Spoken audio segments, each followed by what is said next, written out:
There are men history forgets. Men who live and die without leaving a single mark on anything. No great achievement, no defining moment, no reason for anyone to remember their name a generation later. They move through the world like shadows, present but invisible, alive but completely irrelevant. Maynard Harrison Smith was supposed to be one of those men.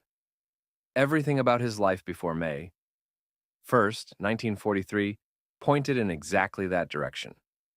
Every decision, every failure, every burned bridge and broken relationship told the same story. This man will amount to nothing. He was 31 years old, and the most notable thing about him, the single fact that made him stand out in any room, was that nobody wanted to be near him, let alone share an aircraft with him at 25,000 feet over Nazi-occupied France. But before we get to the burning aircraft, the fire, the fighters, and the choice that would define the rest of his life, you need to understand who Maynard Smith really was. Not the version the newspapers printed, not the polished war hero the army propaganda machine would manufacture for American living rooms. The real man. The infuriating, complicated, impossible man who somehow, against every law of probability and human nature, ended up being the only thing standing between six crewmen and a fire that should have killed all of them. Because here's the thing about Maynard Smith that nobody tells you. He didn't become extraordinary despite who he was. He became extraordinary because of exactly who he was. Michigan, 1942. A courtroom. Fluorescent lights. The smell of old wood and bureaucratic despair. A judge is staring down at a man who owes money. He doesn't have to children he barely knows. The charge is simple: unpaid child support. The options are equally simple: jail or military service. Maynard Smith looks at the judge. He looks at the two doors in front of him. He runs the numbers in his head the way he always does.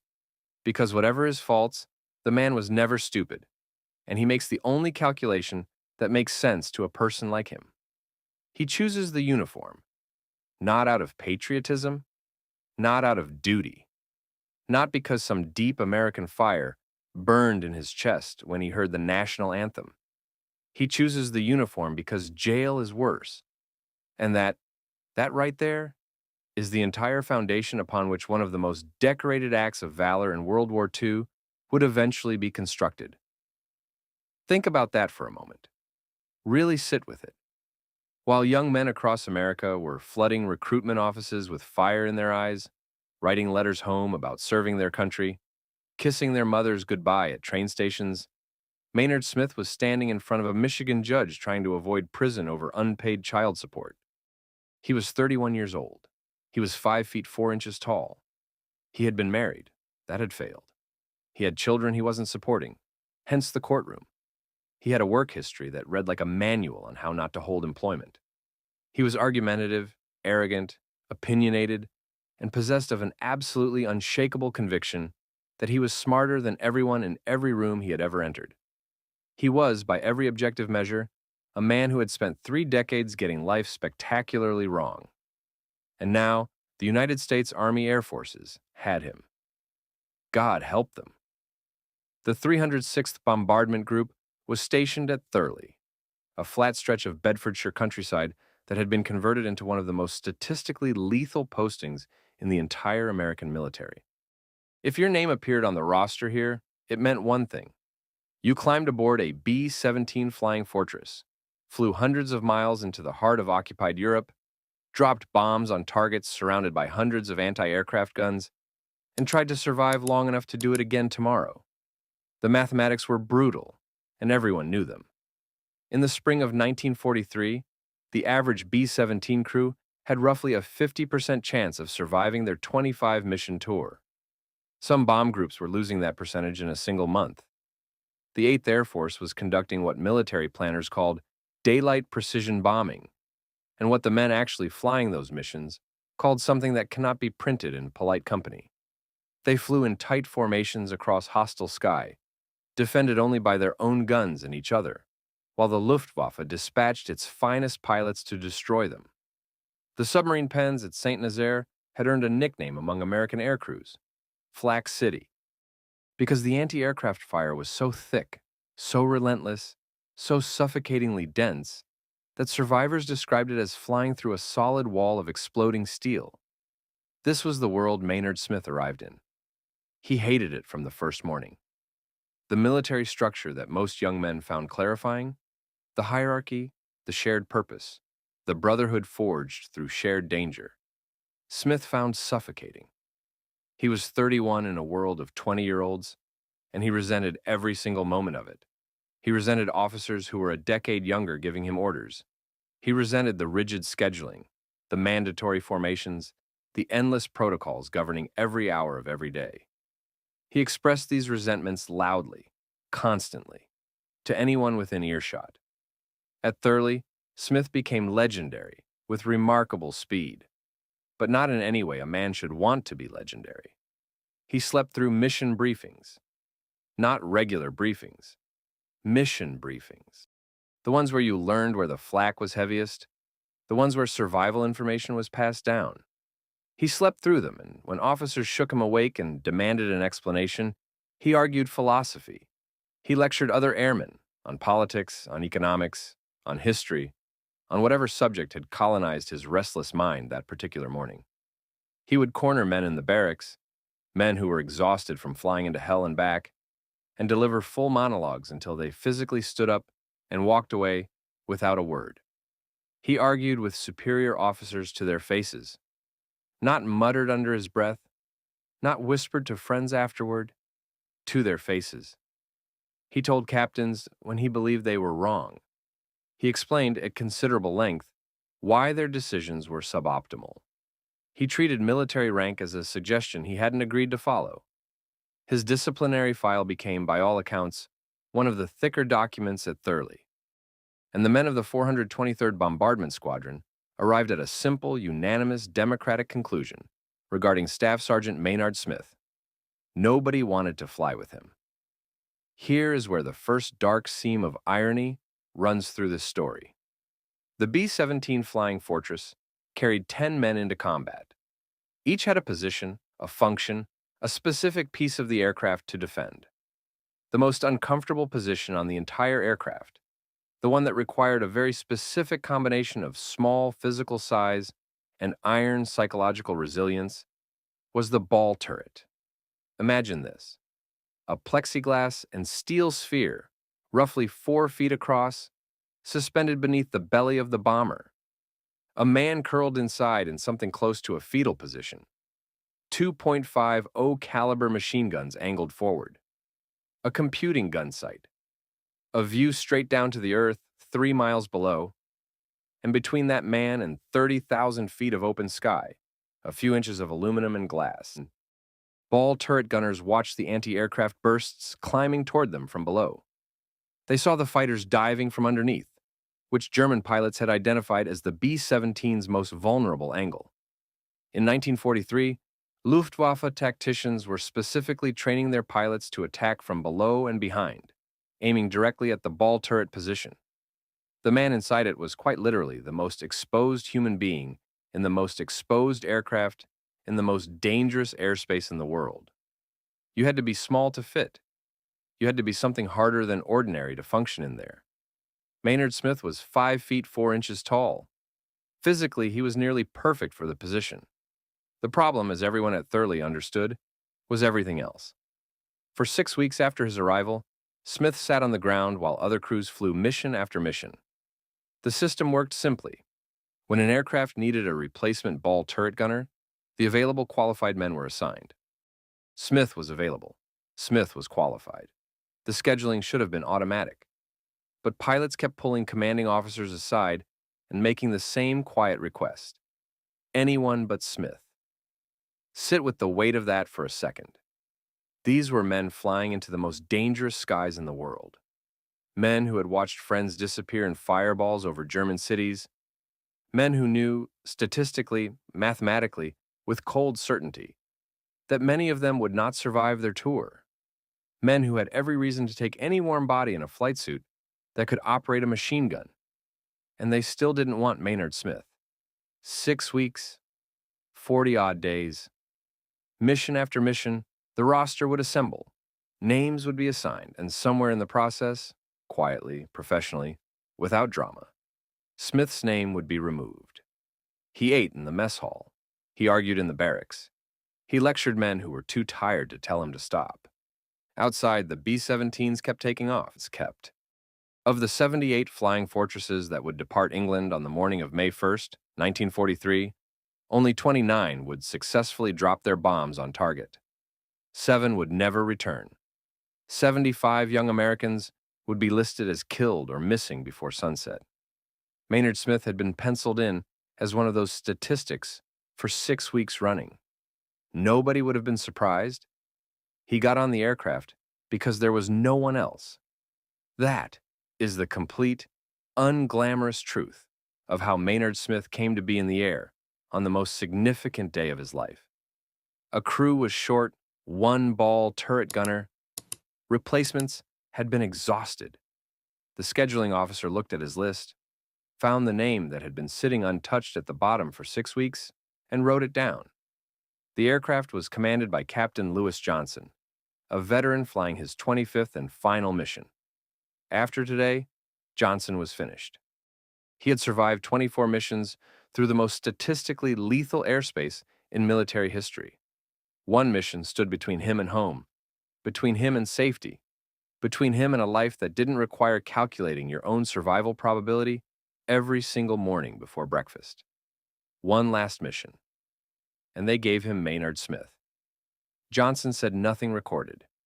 There was no point in objecting. The mission was scheduled, the position needed filling, and Smith was the filling. End of conversation. Smith folded himself into the ball turret beneath the fuselage and curled into position. He had trained on fixed targets. He had memorized procedures in classrooms until they were mechanical and automatic. He knew how to load, track, and fire. But no classroom had shown him what a Focke-Wulf 190 looked like diving at him from below at 300 miles per hour with cannons firing. No training exercise had prepared him for watching a B-17 explode in midair, 50 yards off his wingtip. No instructor had described the smell of burning aviation fuel at 25,000 feet, or the sound of cannon shells punching through aluminum 2 feet from his face, or what it feels like when the aircraft around you begins to die, and you understand, with perfect, terrible clarity, that you might be dying with it. He was about to learn all of it, in a single afternoon. The 4 Wright Cyclone engines turned over and caught, one by one, filling the Bedfordshire morning with a sound like controlled thunder. 78 aircraft assembled into formation and turned south. Below them, England fell away into cloud. In the glass sphere beneath the fuselage, curled into position, scanning the empty gray sky, the man nobody wanted, the soldier who chose a uniform over jail, the sergeant who argued with everyone and achieved nothing and had spent 31 years being consistently, comprehensively wrong about almost everything. Maynard Smith flew toward the worst day of his life, and the greatest. At 11:42 on the morning of May 1st, 1943, Staff Sergeant Maynard Smith was already inside a burning B-17, and the worst part was that the fire was only the beginning. Over occupied France, the sky had turned into a trap. The formation crossed the French coast on the return flight, and the navigator made a mistake that would almost cost everyone their lives. He mistook the Brittany Peninsula for the southern coast of England. Captain Lewis Johnson began descending through the clouds, believing they were almost home. For a few brief seconds, the crew may even have felt that dangerous kind of relief men feel when they think the worst is behind them. Then, the bombers broke through the cloud cover at low altitude and found themselves directly over Brest. Below them was one of the most heavily defended cities in Europe, and waiting there were the German guns. The anti-aircraft barrage opened almost immediately.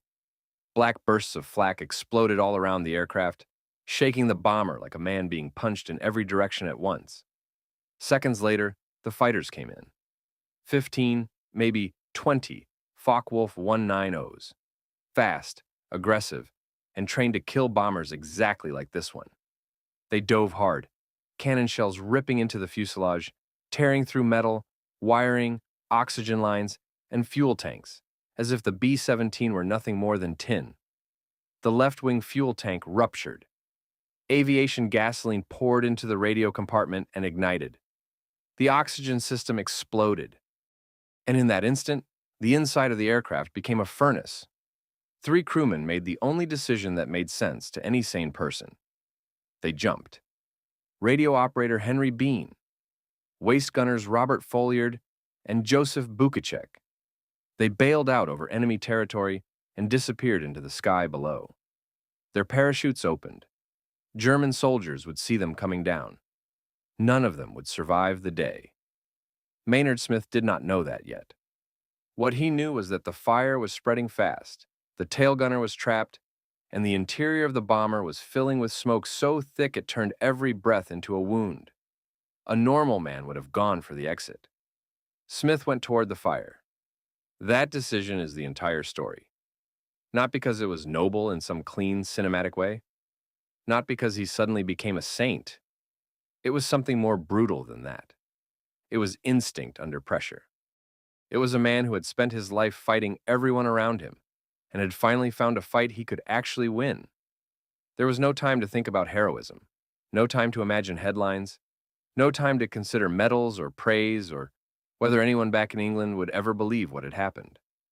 There was only fire. The waist section of a B-17 was supposed to be cramped, but manageable. Two waist gunners stood at open windows on either side, the radio compartment sat forward, and a narrow crawlway connected the rest of the fuselage to the tail. Under normal conditions, it was a functional space. Under fire, it became a death chamber. The gasoline-fed flames climbed the walls almost instantly. Smoke filled the compartment. The heat rose so fast it could scorch skin through cloth. And then, just to make everything worse, the ammunition started cooking off. The .50 caliber rounds stored along the interior walls began to go off one by one inside their metal boxes, sending bullets ricocheting through the fuselage. Smith was now fighting a fire, while live ammunition exploded around him. It was not training. It was not theory. It was a metal coffin tearing itself apart around a man with nothing but his hands and stubbornness. He grabbed a blanket and beat at the fire. The blanket caught fire. He threw it away and found canvas. That caught too. There are moments in war when the body is still alive, but the mind has already crossed into a place beyond fear. And this was one of them. The fire did not care that Smith was inexperienced. It did not care that it was his first combat mission. It did not care that he had been considered a liability by everyone who had ever flown with him. It was eating the aircraft, and unless somebody stopped it, the bomber and everyone in it would be gone before they reached the channel. So Smith did something no manual could have prepared him for. He started picking up hot ammunition boxes with his bare hands and throwing them out of the aircraft. Think about that image. A man inside a burning bomber in enemy airspace, with German fighters still attacking, grabbing boxes hot enough to blister flesh, and hurling them into the sky so they would not explode inside the fuselage. That is not a sentence you should be able to write about an ordinary person. But Maynard Smith was doing it anyway, box after box, while his hands burned and the skin cracked and the smoke filled his lungs. Then he found the relief tube. The aircraft's waste system was connected to a tube that vented outside the bomber. Smith disconnected it and used the contents to douse the fire. When that ran out, he emptied a fire extinguisher. When that ran out, he kept going with whatever he could find. The story's ugly, because war is ugly. There is no clean way to explain a man trying to save a burning aircraft with whatever liquid is available. And the German fighters were not done. They could see the smoke trail behind the damaged bomber. They knew a crippled aircraft was an easy kill. So they came back again and again, diving in on attack runs, cannon shells ripping through a fuselage that was already half destroyed. Every pass forced Smith to leave the fire and man the waist guns. He had never fired in combat before. His training had involved target boards, drills, controlled exercises. Now he was swinging a machine gun at fighters, diving past at over 300 miles per hour, trying to put enough lead into the sky to make them break off. Then back to the fire. Then back to the guns. Then back to the fire. For 90 minutes, he did both. 90 minutes is a long time to read on a page. 90 minutes is an eternity inside a burning aircraft. That is the kind of time where every second becomes a separate battle. A first battle against panic, a second battle against pain, a third battle against exhaustion, a fourth battle against the realization that you are not supposed to survive this. But Smith stayed. The pilot, Captain Johnson, was fighting his own war at the controls. The aircraft had been hit so badly that several vital cables were severed. The bomber wanted to dive, roll, break apart, do anything except remain in the air. Johnson wrestled it back again and again, trying to keep enough altitude, enough speed, enough structure to get them somewhere survivable. Behind him in the waist section, Smith finally got the upper hand. The fire began to die. The ammunition was gone. The worst of the flames were out. He crawled toward the tail section and found Sergeant Roy Gibson, the tail gunner, wounded and trapped. Shrapnel had torn into his legs and torso during the attack.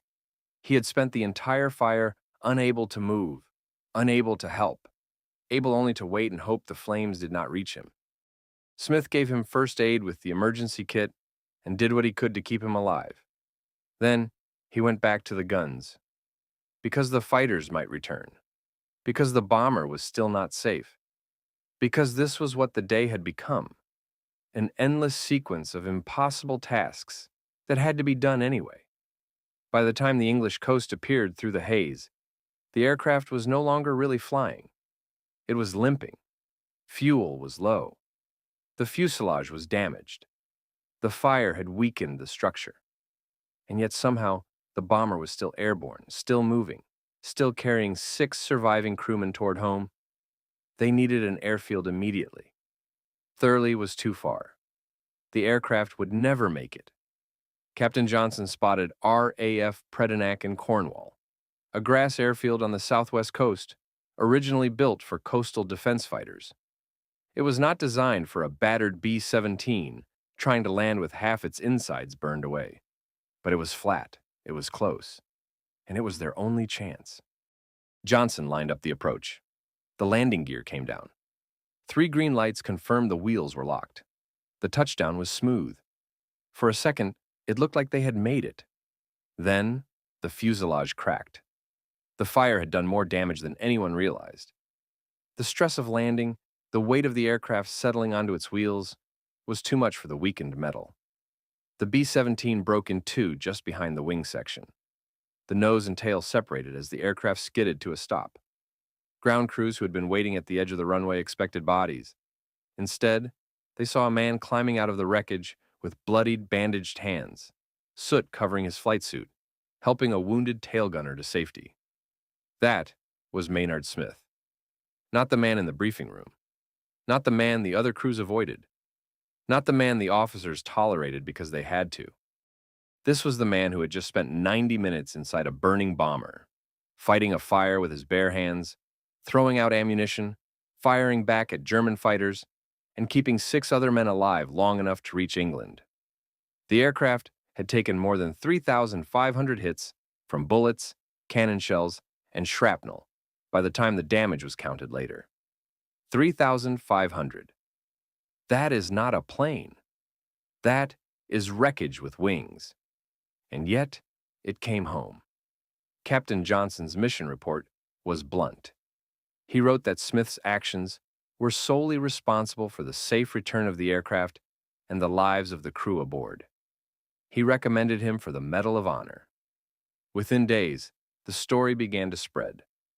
A correspondent from Stars and Stripes arrived at Thurley to interview the man nobody wanted. His name was Andy Rooney, still young then, long before he became one of the most recognizable voices in American television. He listened to the account, took notes, and wrote the piece that would turn Smith from an outcast into a symbol. America loved the story immediately.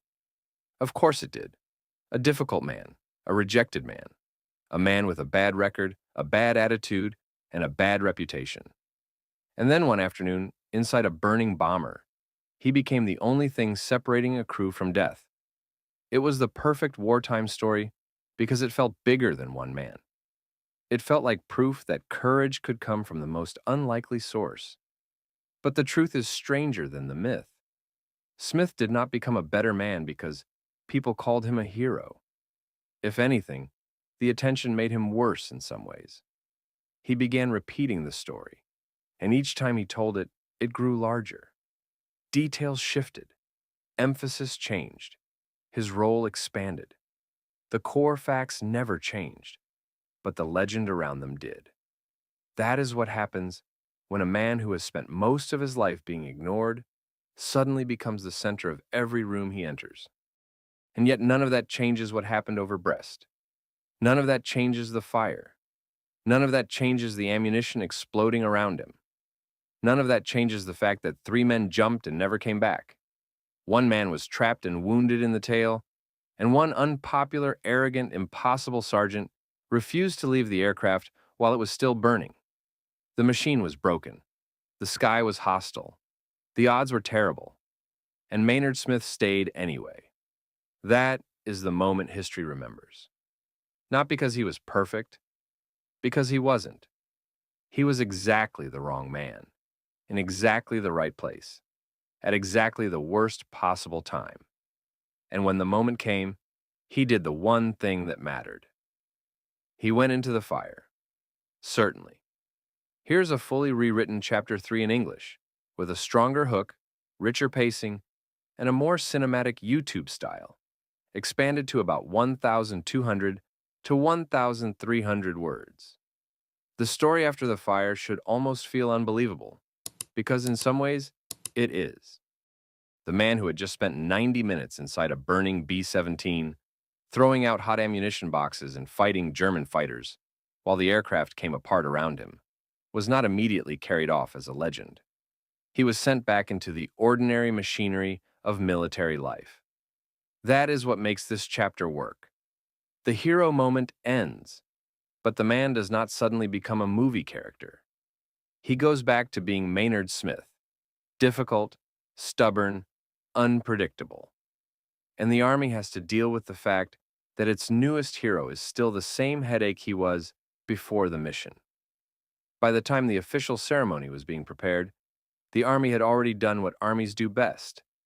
It turned a chaotic human event into a clean public story. The narrative was simple and perfect. A misfit airman, rejected by everyone, stayed aboard a burning bomber and saved the crew. Newspapers loved it. The Army loved it. America loved it. It was the kind of story that could be printed in thousands of hometown papers and read aloud at kitchen tables across the country. In war, stories like that matter.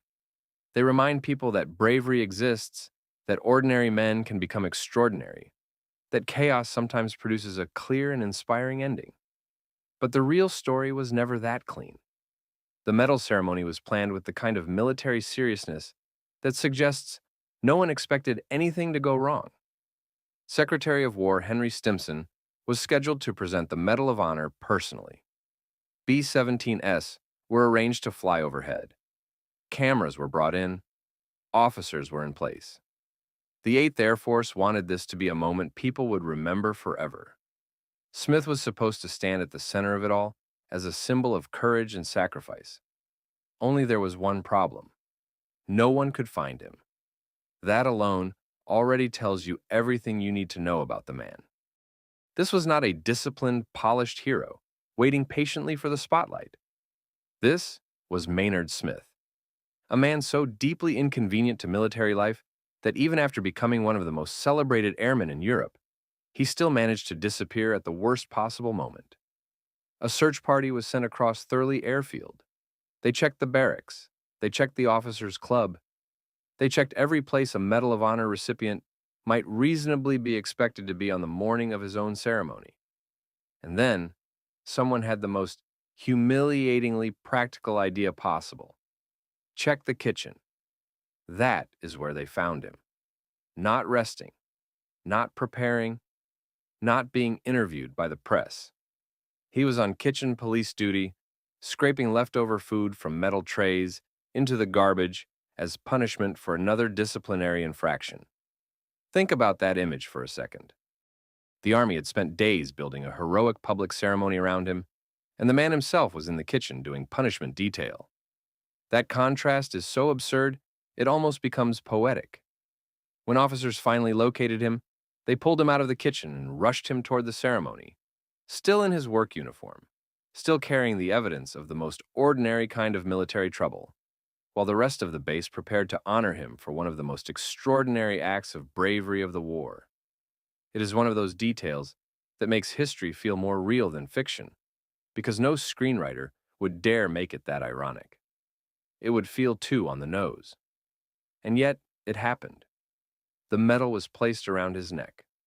The cameras rolled. The army got its hero shot. The public got its story. And Maynard Smith, the man nobody wanted 6 weeks earlier, became the kind of airman people write songs about and tell children to admire. But the story did not stop there. A journalist from Stars and Stripes named Andy Rooney interviewed him.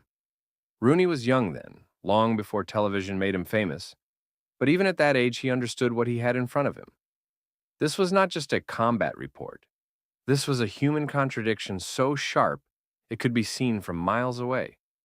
A man who had spent most of his life alienating everyone around him had, in a single impossible afternoon, become the one man nobody could ignore. Rooney's article pushed the story across the American military and into civilian newspapers back home. Families read it. Mothers read it. Boys too young to fight read it. They saw in Maynard Smith the wartime fantasy the country wanted most. A flawed man who proved, under fire, that courage could still come from the least likely place. And at the center of that story was the most important fact of all. The heroism was real, not exaggerated, not invented. Real. Smith had not left the aircraft when he easily could have. He had not panicked when the fire filled the waist section. He had not abandoned the tail gunner. He had not given up when ammunition started exploding around him. He had kept going, switching between firefighting and defensive gunfire, while the bomber fell apart around him. By the end of the mission, the aircraft had been hit more than 3,500 times by bullets, cannon shells, and shrapnel. The B-17 was no longer really a bomber. It was wreckage with wings. And yet, it made it back. That is why the story works. Not because Smith was perfect, but because he was so very not perfect. His personality did not match the traditional image of a hero. He was argumentative, vain, and incapable of staying out of trouble. Even after the medal, those traits remained. If anything, the attention made him worse in some ways. He began retelling the story, and over time, the details started to drift. He added layers. He emphasized his own role more and more. The core truth never changed, but the legend around it expanded. That, too, is very human. We survive one great moment, and then we spend the rest of our lives trying to hold it in place, as if repetition can make it permanent. Smith was no different. The mission over Brest became the defining event of his life, and he kept returning to it because everything else had been failure, frustration, or disappointment. For one afternoon, he had been the exact right man in the exact right place at the exact right time. He had done what others could not do. He had earned the medal. He had earned the story. And then came the part that complicates everything. The Army did not know what to do with him in the long term. Heroism on paper is one thing. Living with an unstable, difficult, insubordinate airman is another. Smith's old habits never disappeared. The arguments continued. The discipline issues continued. He remained the same man who had been impossible before the mission. That is the tension at the heart of his story. Courage did not cure character. Eventually, the Army did something almost unheard of. In December of 1944, they reduced him in rank to private. The man who had been celebrated as one of the great heroes of the European Air War was demoted while still in service. The Army did not advertise it. The public never saw the full contradiction. On paper, he remained a Medal of Honor recipient. In practice, he was again a problem soldier. That is what makes him more interesting than a polished legend. He was not redeemed in any simple sense. He did one impossible thing and then continued being himself. That honesty, uncomfortable as it is, gives the story its weight. Because in the end, the chapter is not really about medals or ceremonies or newspaper articles. It is about the strange fact that history often chooses its heroes from the most unlikely people. It is about how bravery does not require a perfect personality. It is about how a man can be difficult in ordinary life and still rise to an impossible occasion when the stakes become absolute. Maynard Smith did not become a hero because the army wanted one. He became a hero because, when fire filled the aircraft and death was only a few decisions away, he chose to stay. That is the moment that matters. That is the moment that built the legend. And that is exactly where the next part of the story begins. The medal ceremony should have been the ending of the story. Instead, it became the beginning of something much stranger. The slow, uncomfortable unraveling of the man who had saved 6 lives and then had to go back to being himself. For a brief moment, Maynard Smith was exactly what the Army had hoped to create. A symbol, a face on newspaper pages, a name spoken with admiration instead of irritation. The man nobody wanted had become the man everybody wanted to talk about. But legends are easier to celebrate from a distance than to live inside, and Smith had to keep living his own life after the cameras moved on. That was the problem. The medal did not change who he was. It only changed how many people were forced to notice him. And once the war stopped needing him as a public image, the same old friction returned. The same arguments, the same stubbornness, the same inability to fit cleanly into the military machine. The Army had already tolerated his personality because his actions at Brest were too extraordinary to ignore. But wartime institutions are practical creatures. They can admire a man and still decide he is impossible to keep. Smith had earned the Medal of Honor, but he had not become easier to manage. That is one of the most human parts of this story.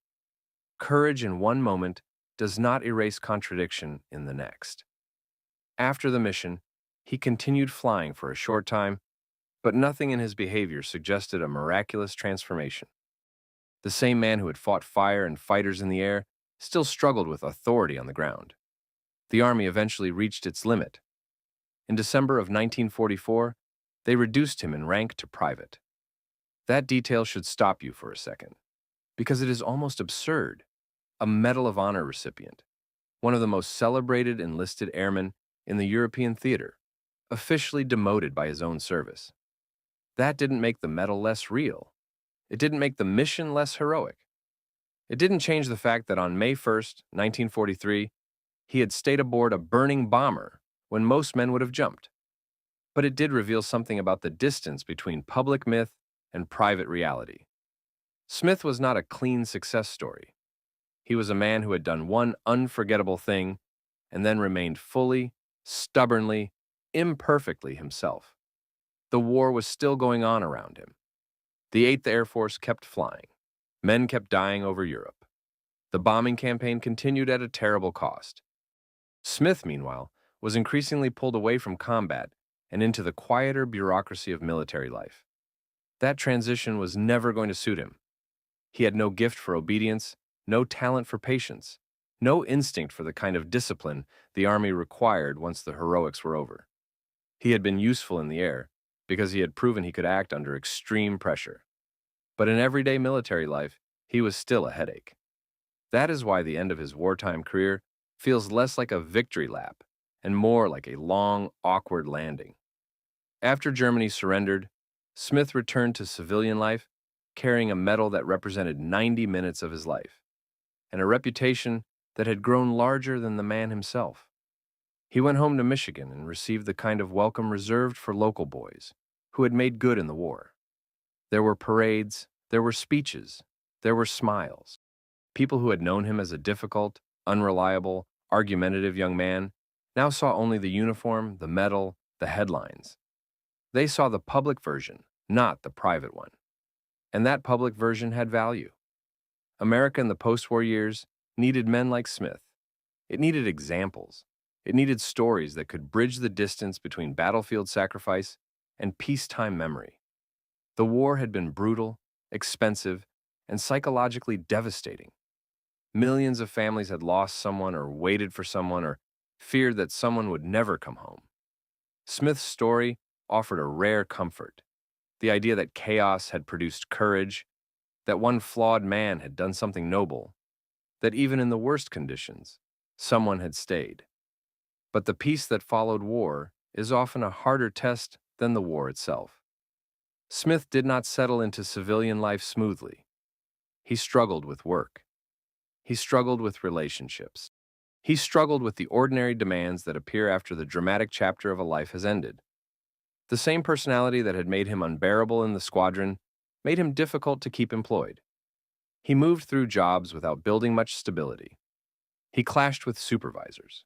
He failed again and again to fit into structures that rewarded consistency and compromise. The medal opened some doors, but it could not hold them open forever. This matters because it is easy to turn a man like Smith into a frozen symbol, a hero, a plaque, a name on a pedestal. But real life does not allow that kind of stillness. People age. They disappoint each other. They make mistakes. They repeat patterns. They carry the invisible weight of their own histories. Smith did all of that.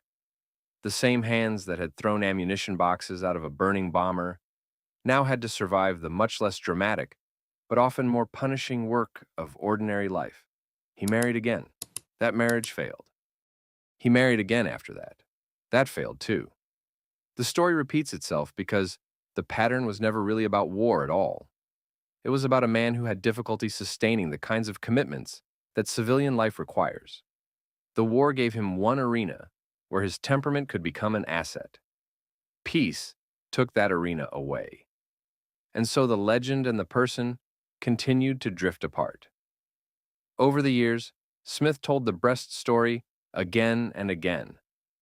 That is what people do with the memory that defines them. They return to it. They polish it. They enlarge it. They make it more vivid, more dramatic, more central. Sometimes the embellishments are harmless. Sometimes they become part of the myth. In Smith's case, the mission of May 1st, 1943, gradually became more than a memory. It became the one story he could always return to when everything else in his life felt unstable. There is something sad in that, but also deeply understandable. Imagine being known forever for one afternoon. Imagine that one afternoon being the best thing you ever did. Imagine that every room you enter for the rest of your life contains the unspoken comparison between the myth and the man. That kind of pressure changes people, or at least distorts them. It makes them talk too much about the defining event. It makes them cling to the story because the story is the only thing that has not abandoned them. Smith was not unique in this. Many veterans came home carrying medals and trauma, and a world that did not know how to absorb either. The post-war years were not kind to men who had been remade by combat. Some adapted, some did not. Some found peace. Others spent the rest of their lives living inside a memory that refused to shrink. Smith belonged to the second group. He lived long enough to become less a wartime figure and more a historical one. The years passed. The crewmen he had flown with grew older too, and the war receded into the distance of memory and ceremony. By the time people were writing serious histories of the air war over Europe, Maynard Smith had become the kind of man who appeared in footnotes, in oral histories, in fragments of old interviews. The story remained powerful because the core of it never changed. A man stayed in a burning bomber when he could have left. A man with no reason to be brave became brave anyway. That is enough to survive history.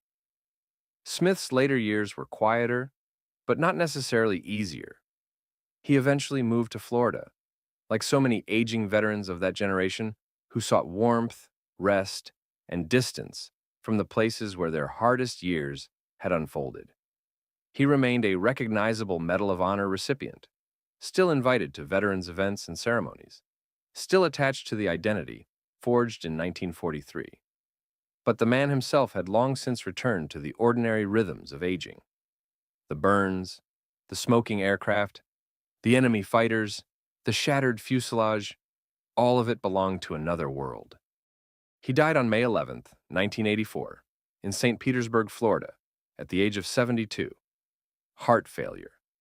A quiet end for a man whose defining moment had been anything but quiet. And then came the final act, the one that gives the story its strange, almost solemn beauty. He was buried at Arlington National Cemetery. That matters more than it might seem. Arlington is a place where the American military preserves memory in stone. It is not only for the perfect, the polished, the uncomplicated. It is for the dead who served, the dead who mattered, the dead who became part of the national record. Smith's gravestone does not tell the full story. It does not mention the arguments, the kitchen duty, the demotion, the failed marriages, the embellishments, the difficult personality. It cannot. A gravestone has only so much room for truth. It gives his name, his rank, his dates, his medal. And that, in the end, is enough. Because the final judgment of Maynard Smith is not written in the mess halls where men avoided him. It is not written in the personnel files that recorded his faults. It is not written in the years after the war, when life became difficult again.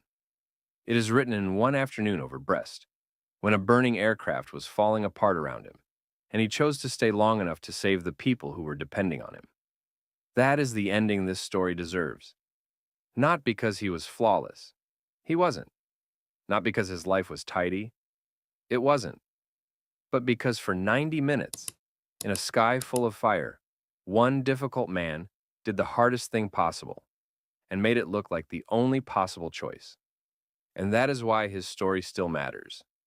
Not as a perfect legend, as a real one.